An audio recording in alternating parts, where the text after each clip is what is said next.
কেনা শুরু হয়ে গেল, বাসা থেকে আরো ছেলে পেলো আর বললো যে বিয়ে ঠিক। আর আমি তো কখনো মা বাবার কথা ফেলতে পারি না, এই জন্য একদম হুট করে আসলে এরকম একটা ডিসিশন। সরি, আসলে তোমাকে আগে বলা হয়নি, হুট করে হয়ে যাওয়ার কারণে। কি ছিল? মানে তুমি কি এখন মানে তুমি কি ভাবতেছো তোমার সাথে আমার এরকম কিচ্ছু না, উই আর জাস্ট ফ্রেন্ড। কি ভাবতেছো তুমি? ওই পর্যন্ত চলে গেছো? ও মাই গড, এরকম কিছুই না। হ্যাঁ, আমরা ভালো ফ্রেন্ড, আমি তোর সাথে ভালো টাইম স্পেন্ড করেছি, তুমি আমার সাথে ভালো টাইম স্পেন্ড করেছো, দ্যাটস ইট। এর বাইরে কিচ্ছু না। তোমাকে হয়তো ভার্সিটির অনেক মেয়েরা পছন্দ করে, তুমি গুড লুকিং এবং ইটস ফাইন, বাট আমি নো নো নো, আমি তোমাকে জাস্ট ফ্রেন্ডের চোখে দেখি, এর বাইরে কিচ্ছু ভাবতে পারবো না। It's just a infatuation. জি, তুমি এরকম মুখ করে রাখছো কেন? কাম অন, আমার বিয়ে কত প্ল্যান, তুমি তো মাস্ট আসবা। আমি তোর সাথে ভালো টাইম স্পেন্ড করেছি, তুমি আমার সাথে ভালো টাইম স্পেন্ড করেছো, দ্যাটস ইট। এর বাইরে কিচ্ছু না। স্যার, আমি যতদূর ভেবেছি একা একা ভাবিনি, আমাকে ভালোবাসছো তুমি। স্যার, আমি ভালোবাসি, আমি থাকতে পারছি না স্যার, 10 সেকেন্ড আমি ঘুমাইতে পারি না। আমি কেমন যন্ত্রণা পাচ্ছি স্যার, যা আমি কোনোদিন পাই নাই।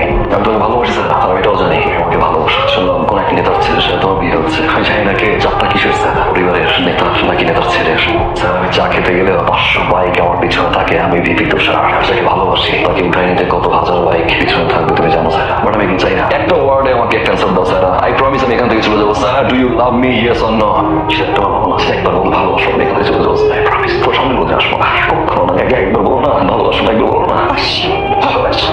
চলো স্যার, আমি এখন তোমাকে বিয়ে করবো, রাইট না? কিছু হয় যে কথা বলবো এখানে, আই প্রমিস আমি বিবিকে তোমাকে এখন দিব। আর কি কি কিসে কিসের কিসে বলো না, বিয়ে করবো রাইট না? কোথায়? বিয়ে? কাকে? আমাকে? মিথ্যা, আমি তোমাকে কখনো ভালোবাসি না। ও তাহলে কেন একসাথে এত ঘুরলাম, কেন ভালোবাসালাম? কি বুঝো না আজকের দিনটার জন্য? এখনো বুঝতেছো না? দেখো তো ছিল কিনা, মনে পড়ে না? অবশ্য মনে না পড়াটাই তোমার জন্য খুব স্বাভাবিক। এরকম ঘটনা তো তোমার জন্য এক না একাধিকবার ঘটে, অহরহ ঘটে, সবসময় ঘটে, তাই না? আমি তো কষ্ট করে মনে করে দিই। রাজি সাহেব, শুভ কাজে দেরি আর করেন না, শুরু করেন। কি বলেন বেশে? হ্যাঁ, শুভ কাজে দেরি করতে নেই, শুরু করে দেন। রূপনগর নিবাসী জনাব আশরাফ রহমানের বড় মেয়ে মোসাম্মদ উলি রহমানের সাথে আপনি সাভার নিবাসী জনাব জাফর সাহেবের একমাত্র ছেলে আসিফের সহিত 10 লক্ষ 1 টাকা দেনমোহ ধার্য করিয়া। বুঝলাম না আঙ্কেল, ছেলেটা তো মেয়ের মতো একটু আবার আঙ্কেল হবে। প্রেম টেম করতেই পারে, বুঝলাম ধরা গেছে। বুঝলাম ভালো নাই লাগতে পারে আপনার, কথা বলেন, মেয়ের ফোনের সাথে কথা বলেন, ধরে বিয়ে দিয়ে দেবেন। তুমি কে? আমি তুষার আঙ্কেল, বিবি তুষার। আমার নাম শুনেছি, বর্ষা তারপর তোমাদের আপ্যায়ন করি।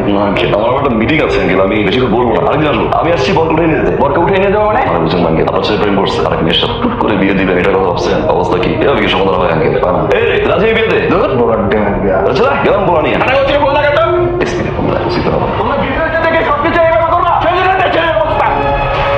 এই মেয়েটা সেদিন বিয়ের আসছে, পরিবারের সিদ্ধান্তে বিয়ে পীড়িত বসে। আর যখন একটা মেয়ে পরিবারের সিদ্ধান্তে বিয়ে করতে রাজি হয়, তখন ওই মেয়েটা মানুষটাকে নিয়ে স্বপ্ন দেখতে শুরু করে, স্বপ্ন দেখতে দেখতে ভালোবাসতে শুরু করে। কখন বলার আগ মুহূর্তে যখন ওই মেয়েটা যে স্বপ্ন আর ভালোবাসাকে ছিনিয়ে নিয়ে যাওয়া হয়, তখন ওই মেয়েটা কেমন লাগে সেটা আপনি বুঝেন?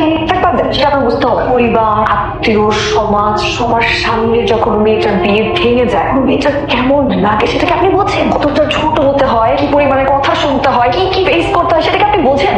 ও তাদের সাথে তো মেয়েটা পরিচয় করাই দেবে। এটা আমার বউ তুলি, 5 মাস আমি, আমার মা, আমার বাবা একটা জীবন্ত লাশ নিয়ে ঘুরে বেড়াচ্ছি। আমার বোন ঠিকভাবে হাসে না, কথা বলে না, খায় না। আমার বোন নাই, সে একজন মানসিক রোগী, শি ইজ ট্রমাটাইজড। ওই দিনের পর থেকে আমি সিদ্ধান্ত নিয়েছি, 1 দিন পর হোক, 2 দিন পর হোক, 3 দিন পর হোক, কিংবা 5 বছর পর হোক, আমি 1 সেকেন্ডের জন্য হলেও ফিল করাবো ভালোবাসার মানুষকে হারানোর যন্ত্রণা কতটা ভয়ঙ্কর হয়।